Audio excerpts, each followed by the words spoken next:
In this video, we are going to see the age of Chaucer. Geoffrey Chaucer, who is so much the great figure in the English literature of the 14th century that he has thrown all his contemporaries completely into the shade. He was born about 1340 in London. At the age of 17, he received a court appointment as page to the wife of the Duke of Clarence, Edward III's third son.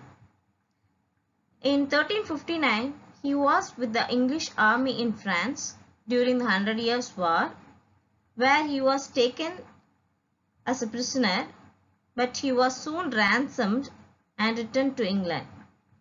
Some time after this, he married and became valet of the king's chamber.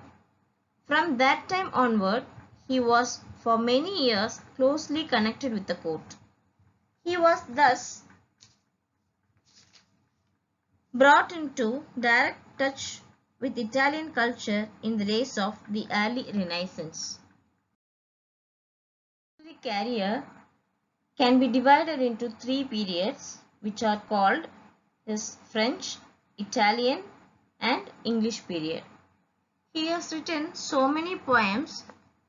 During the French period, he has written the famous book called The Book of Duchess, and during the Italian period, he has written The House of Fame and the Troilus and Crusade. Then, Legend of Good Women has also written during this period. In English period, that is, the last period of his career, he has written the most famous among all his works, the Canterbury Tales.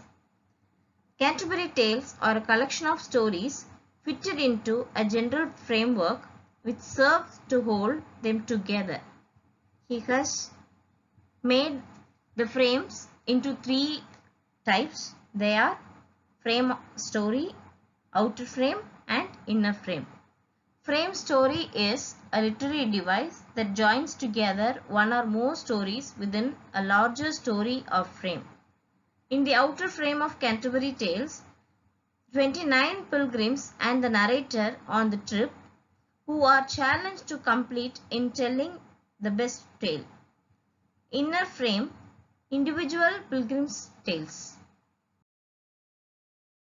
So, the outer frame of Canterbury Tales is there are 29 pilgrims and the narrator are about to the pilgrimage to the shrine of Thomas à Becket at Canterbury Cathedral. Thomas à Becket was an archbishop who was murdered by Henry IV. The pilgrims have started their journey at the Tabard Inn, which is 55 miles far away from the Canterbury Cathedral. Each pilgrim was charged to tell 2 stories on their way to Canterbury and 2 stories on their way back. The inner frame of the Canterbury Tales contains 2 tales in it. One is Wife of Bath's Tale, which is a feminist reading of marriage and power. The other one is The Pardoner's Tale, which is a condemning greed and advert. Chaucer described each character in detail using characterization, describing their physical appearance, making direct statements about them, and allowing them to express their personalities through dialogues. Chaucer has used 3 types of irony in this poem: verbal irony, situational irony, and dramatic irony. Verbal irony: someone states one thing and means another. Situational irony is a contrast between what is expected to happen and what actually happens.